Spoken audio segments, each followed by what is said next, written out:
आपण मागच्या एक 8-10 दिवसापासून बघताय की राज्यभरामध्ये सर्वच जिल्ह्यांमध्ये, तालुक्यांमध्ये मोठ्या प्रमाणावरती आमच्या कृषी केंद्र चालकांवरती राज्य शासनाच्या कृषी विभागामार्फत वेगवेगळ्या पद्धतीच्या कारवाया सुरू आहेत. मग त्यामध्ये लिंकिंगचा प्रश्न असेल, त्यामध्ये MRP पेक्षा जादा दरामध्ये खत विक्रीचा विषय असेल किंवा एक्समध्ये खत आम्हाला पोहोचमध्ये मिळालं नाही म्हणून आमच्या कृषी केंद्रांकडून जे पोहोचमध्ये 266 मध्ये आम्हाला युरिया पडतो तो मिळणं शक्य होत नाही म्हणून जादा दरात विक्रीचा विषय जो आहे तो असेल किंवा STBTचे काही कारवाई राज्यामध्ये सुरू आहे, पण त्या शेतकरी ज्या म्हणजे त्याच्यामध्ये कृषी केंद्र चालक नाहीये. तर अशा पद्धतीने जे राज्यामध्ये मोठ्या प्रमाणावरती राज्यात कृषी केंद्र चालकांवरती कारवाया होत आहे, तर त्या सोबतच आम्ही अनेक वर्षापासून शासनाकडे मागणी करतोय की आमच्या कृषी केंद्र चालकांना लिंकिंगचा प्रश्न राज्यामध्ये देशामध्ये अतिशय गंभीर स्वरूप त्याने धारण केलेला आहे. रासायनिक खते त्यामध्ये प्रामुख्याने युरिया असेल, DAP असेल यांच्या सोबत ह्या ज्या रासायनिक खत उत्पादक कंपन्या आहेत या कंपन्यांकडून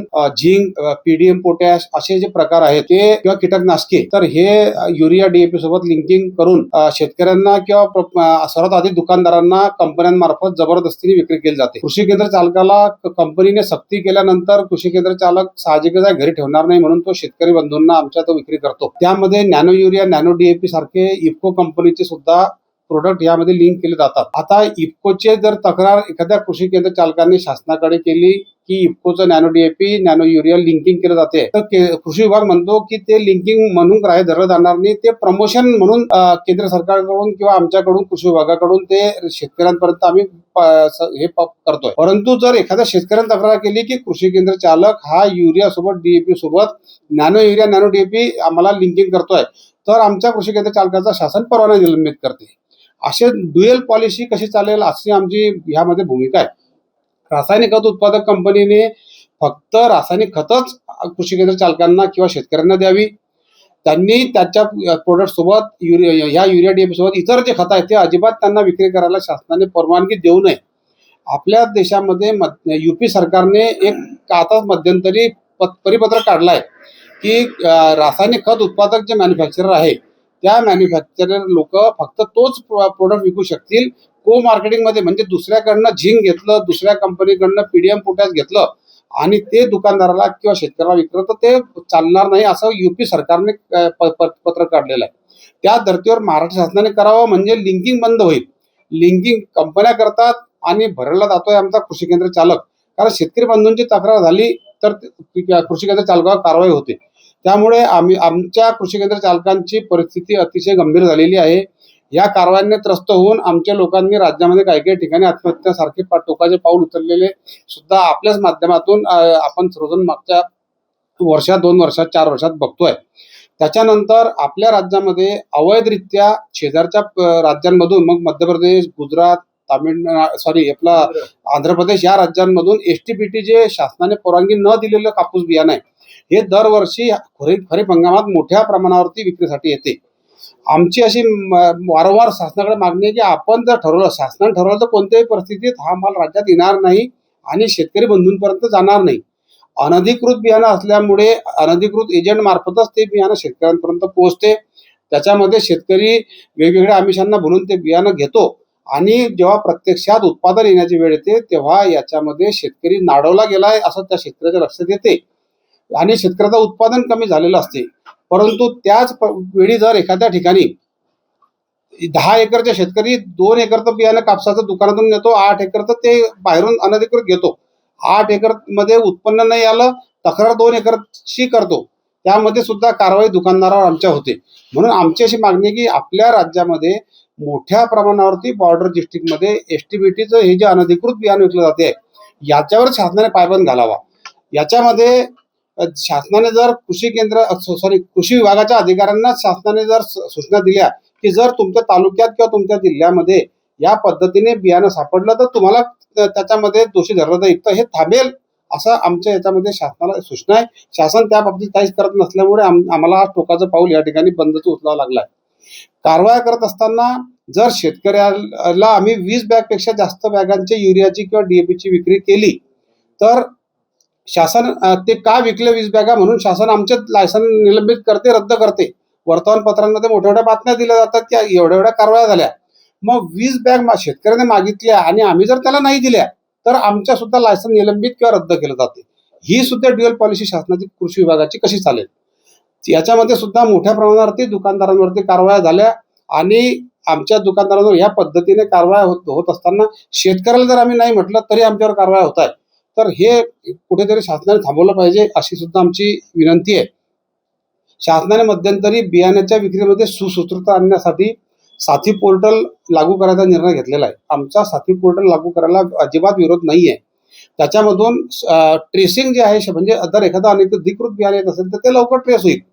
तर आमचं असं म्हणणं आहे की जर ट्रेसिंग महत्त्वाचं आहे तर ते जो उत्पादक आहे कंपनी किंवा पुरवठादार कंपनी यांच्यावर सुरुवातीला लागू करावं. त्या ठिकाणी शासनाने ती प्रणाली सक्सेस झाल्यानंतरच ते आमच्या रिटेल कृषी केंद्र चालक आहे त्या ठिकाणी ते साथी पोर्टलची यंत्रणा लागू करावी. कृषी केंद्र चालकाला एखाद्या निविष्ठेमध्ये म्हणजे सीड असेल, फर्टिलायझर असेल किंवा कीटकनाशक असेल याच्यामध्ये जर एखाद्या ठिकाणी सॅम्पल फेल आलं तर शासन आमच्या कृषी केंद्र चालकावरती गुन्हा दाखल करते आणि वर्षानुवर्ष ह्या केसेस चालतात. एखाद्याला जर काही महत्त्वाच्या कामानिमित्त परदेशात जायला पासपोर्ट जरी साधं काढायची वेळ आली तरी त्याला मिळत नाही कारण त्याच्यावरती गुन्हा दाखल आहे. आमची शासनाकडे अशी मागणी आहे की आम्ही जर सीलबंद निविष्ठा विकतोय तर सीलबंद जो आम्ही ज्याच्याकडनं घेतलाय त्याच्यावरती गुन्हा दाखल करा, आम्हाला त्या प्रकरणात साक्षीदार करा.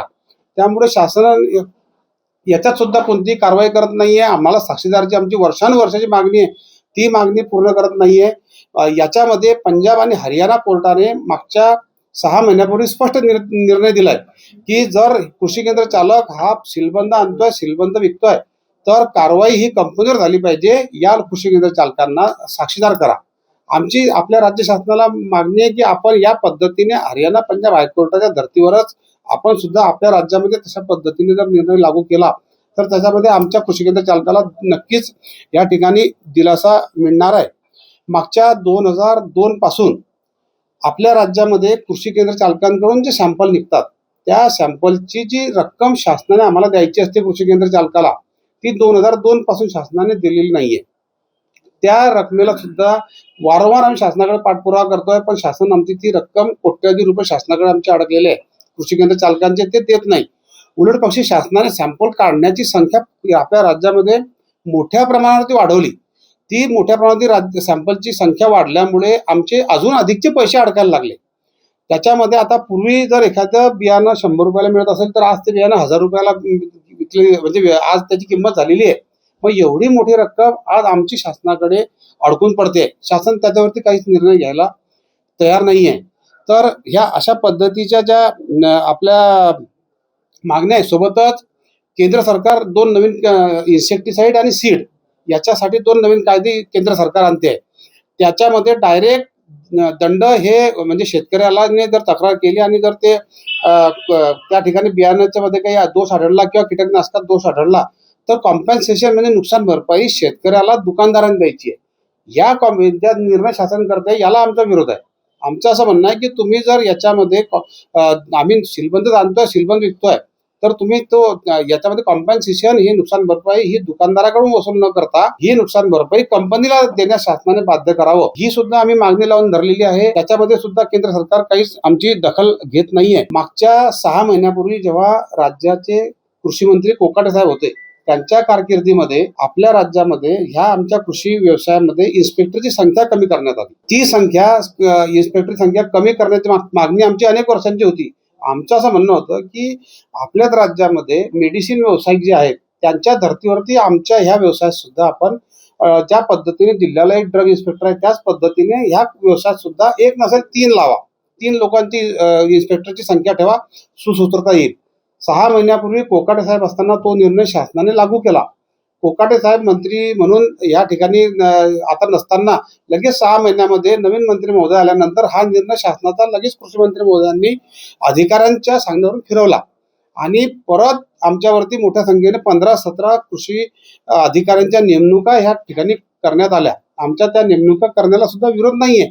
परंतु एवढ्या मोठ्या संख्येने जेव्हा अधिकारी फक्त सॅम्पलिंगसाठीच या ठिकाणी काम करतात त्याच्यामध्ये मोठ्या संख्येने गैरप्रकार व्हायला लागलेले आहे.